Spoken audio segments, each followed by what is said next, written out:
اسی معاملے پہ بات کریں گے. بیورو چیف اسلام آباد طارق چودھری سے ہمارے ساتھ موجود ہیں. طارق، سب سے پہلے یہ بتائے گا کہ وفاقی کابینہ کا جو اجلاس ہوا اس کے بعد مریم اورنگزیب نے نیوز کانفرنس بھی کی، اس میں انہوں نے مزید کیا کہا ہے؟ دیکھیے، دو تین اہم چیزیں ہیں. ایک تو یہ جو معاملہ تھا گزشتہ کئی دن سے چل رہا تھا، جس میں ایک خاتون جو نیب میں انکوائری جن کی تھی، جن کے خامد کی انکوائری تھی، اور ان کا کیس جو ہے آج سے 2 سال پہلے آپ کو یاد ہوگا جب نیب کے چیئرمین کی سابق چیئرمین کی ایک ویڈیو آئی تھی مبینہ طور پر.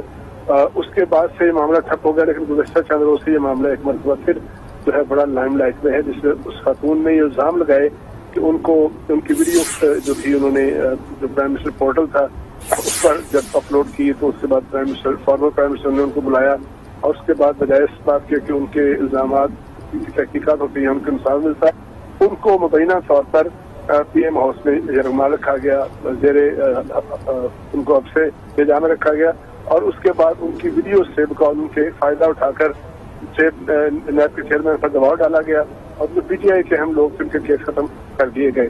یہ وہ معاملہ تھا جو آج وفاقی کابینہ میں زیر بحث آیا، اور اس کے بعد وفاقی کابینہ نے اس پر ایک انکوائری کمیشن بنانے کا اعلان کر دیا ہے، جس کی تصدیق جو ہے مریم اورنگزیب صاحبہ نے کی ہے. اور اب یہ اپنے چیزات بنا کر یہ تحقیقات کرے گا کہ کیا وہ خاتون طیبہ گل جو ہیں ان کے یہ الزامات درست ہیں یا غلط ہیں، اور پھر جب یہ بات ثابت ہو جائے گی تو پھر پتہ چلے گا کہ اس حقائق کیا ہیں، حقائق نہیں ہے. لیکن بہرحال ایک بات تو حقیقت ہے کہ جو نیب کے چیئرمین کی اور اس خاتون کی جو ویڈیو تھی وہ تو ایک ایسی چیز ہے جو اس کو لاکھوں کروڑوں لوگ دیکھ چکے ہیں، اور وہ جو ہے وہ سوشل میڈیا پر موجود ہے.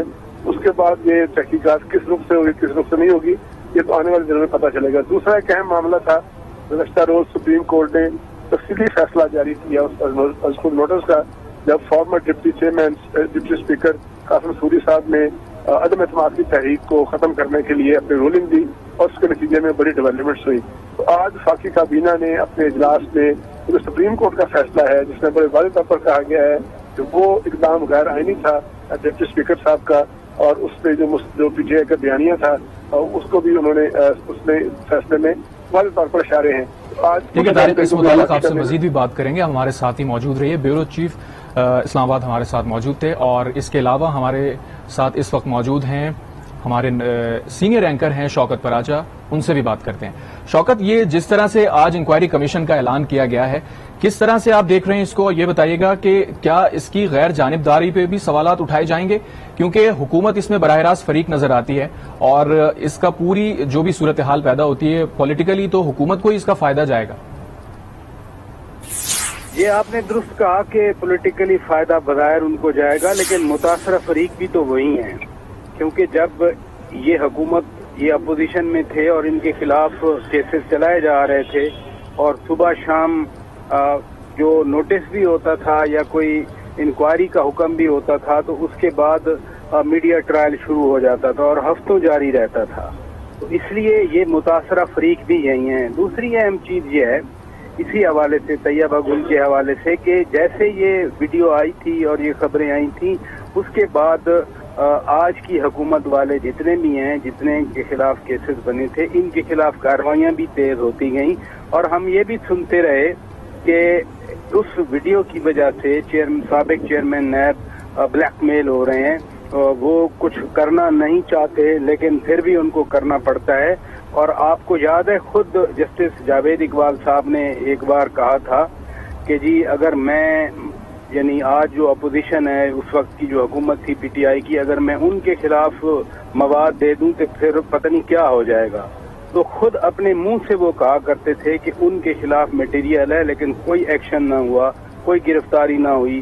مثلا ندیم بابر بھاگ گیا، ڈاکٹر ظفر مرزا بھاگ گیا، ایک کوئی خاتون آئی تھی سنگاپور سے وہ واپس چلی گئیں، اور سب پہ کرپشن کے الزامات لگے لیکن ان کے خلاف کوئی کارروائی نہیں. میں آپ کو قطع کلامی کی معافی، وہ کہتے رہے ہیں کہ میں فیس نہیں کیس دیکھتا ہوں. جی کہتے تو رہے، کہنے سے تو کوئی فرق نہیں پڑتا. وہ کہہ رہے تھے کہ احتساب صاحب کے لیے یہ بھی ان کا نعرہ تھا، لیکن جب جسٹس مقبول باقر صاحب نے اپنی ججمنٹ میں لکھا، خواجہ سعد رفیق والا کیس تھا کہ سیاسی انتقام کا تاثر درست نظر آتا ہے. جب ججز اپنی فائنڈنگ میں لکھ رہے تھے، خود ایف آئی اے کے ڈی جی صاحب تھے سندھ والے، انہوں نے باتیں کی کہ مجھے